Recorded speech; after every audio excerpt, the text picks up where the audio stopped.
car. Yo, you sit over here. You sit over here.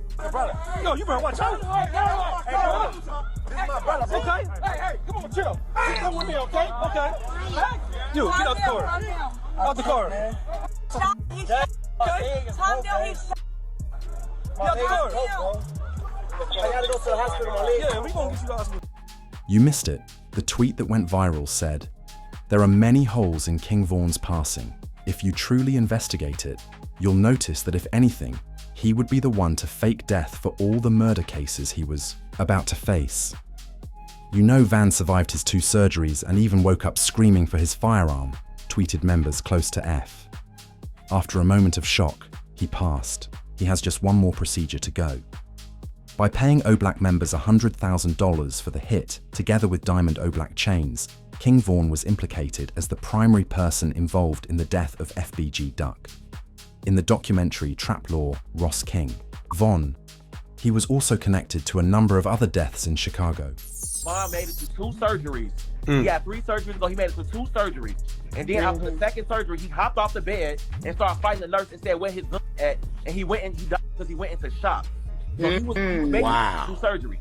How hours later, Kayla know, he fought the nurse. She the one told me that. His mama didn't even know that. How you knowing what's going on inside the hospital? Because she was there at the hospital. Many people are wondering how Bowie knew that he didn't have a gun 2 years ago, and why he would wake up in a panic looking for one when he didn't even have one earlier in the night. Once this information became public, shows that despite King Vaughn's continued life in the hospital, he was injured by the pistol and survived.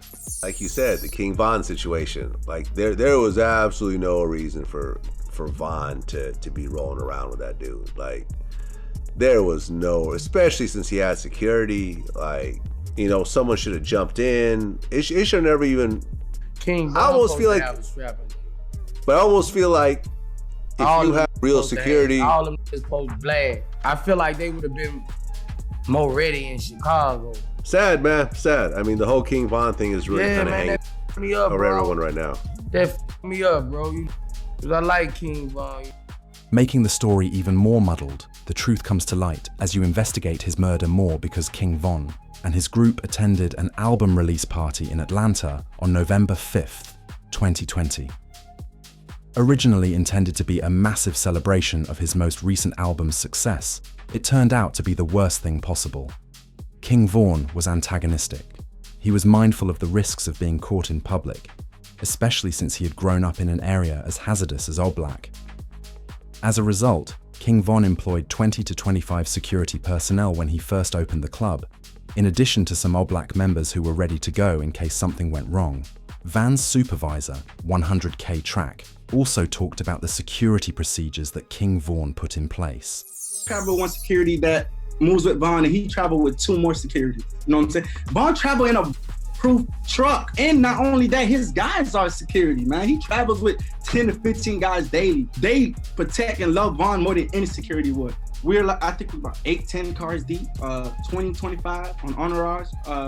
Following the conclusion of the party at around 2:30 a.m., many of his friends were aware of King Vaughn's peculiar behavior. After spending a few hours dancing and having a good time, he suddenly got extremely quiet and sat in the rear room in the middle of the night. Everyone had agreed to spend the night at the Airbnb when Vaughn and his crew began to depart the club. But King Vaughn had other ideas. Everybody's mind leaving the club is that we're going to the hotel and the Airbnb, because that's normal routine. The club he went to, the after hours, wasn't getting paid for. I didn't have no acknowledgement of. His team didn't have no acknowledgement of. That was a complete Von decision. King Vaughn gave his driver instructions to turn around and head to the Monaco Lounge, another club, as the 25 security guards and Oblak members began to drive to the Airbnb, was one of the numerous choices that finally brought King Vaughn to ruin. Everybody else that was with us driving to the Airbnb, and Von literally went to the venue by himself. We got a call later from people in the car, like, hey bro, we here by, matter of fact, I think from his DJ was like, hey bro, you know we here by ourselves, like, where you guys at? And everybody rerouted to that venue. When they arrived in Monaco, the individuals in King Von's truck, for whatever reason, only told the other team members that the plans had been altered. As soon as King Von's manager arrived in Monaco, He realized that something was off since King Vaughn was acting suspiciously, and the other team members discovered that all of their automobiles would swiftly do a U-turn and head to the new club. Van's team was ready to go into the club without hesitation, but he was sitting in the back right seat of an Escalade, hood up, with his head down, talking to no one. For some reason, Von wasn't himself. This man is like, I promise you, the best artist I ever moved in my life. For some reason that night, it was off. Like, he stayed in the car for like 30, 35 minutes. That's when a 100K Track jumped into the truck to check on Vaughn.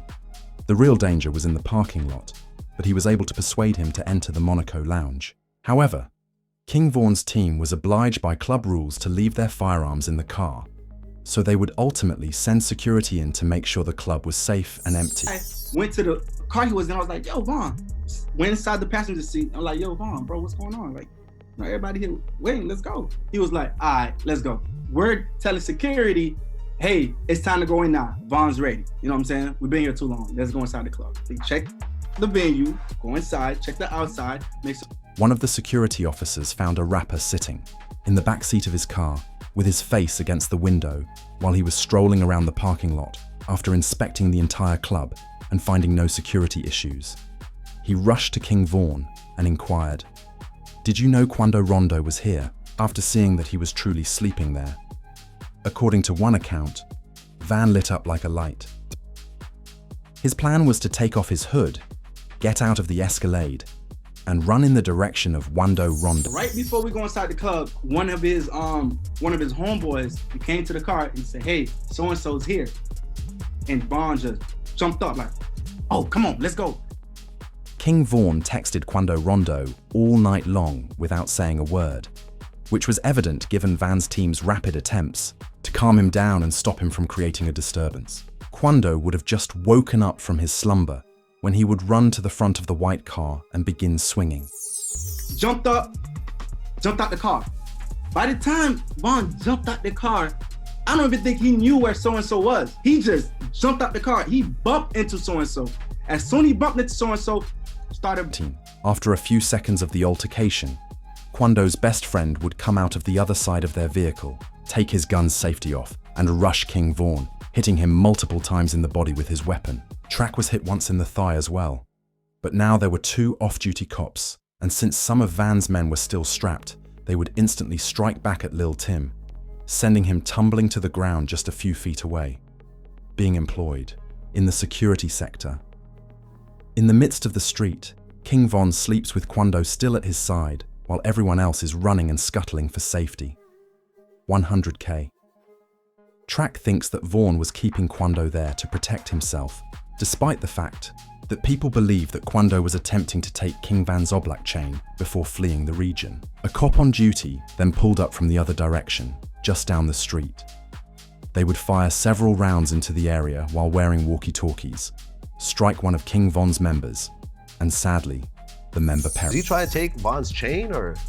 Honest truth, I don't think B-Roy had no jewelry on, and from the people that was a little bit closer, Von was actually holding onto him like, man, you ain't going nowhere. Like, you here, like, even through getting, he's that strong, like, he was literally holding him.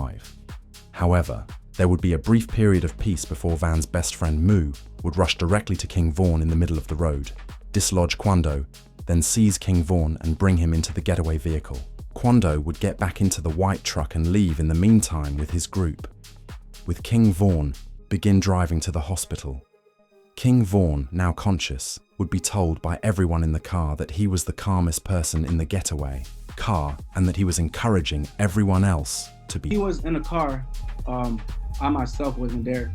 The gentleman that was in the car with him was panicking, and Vaughn was the one that was like, hey, calm down, slow down, chill, I'm gonna be good, just get me to the hospital. And honest truth, we all thought that the way he was carrying himself from that incident, from what I was told from the people in the car, that he would have been fine. King Vaughn would arrive at the hospital and be rushed into the operating room, where he would have several surgeries. In fact, King Vaughn survived these surgeries, according to new information, but he was shocked when a nurse woke him up by leaping out of the hospital bed and looking for a gun. In the meantime, the internet was ablaze with speculation about its veracity, which the local news would subsequently corroborate. made national headlines as officials confirmed one of the 3 people was rapper King Von from Chicago, who was here last night with friends. 2 groups of individuals got into a physical altercation. That physical altercation escalated into an exchange of... However, Lil Tim would be charged with King Von's death, be arrested, and survive his hospital injuries. Handcuffed to his hospital bed, he would not even be allowed to go outside or use the restroom on his own. In March 2021, after a series of bond hearings, he was given a $100,000 bond. Because of this, his attorneys decided not to press charges against Mr. Leaks, also known as Lul Tim.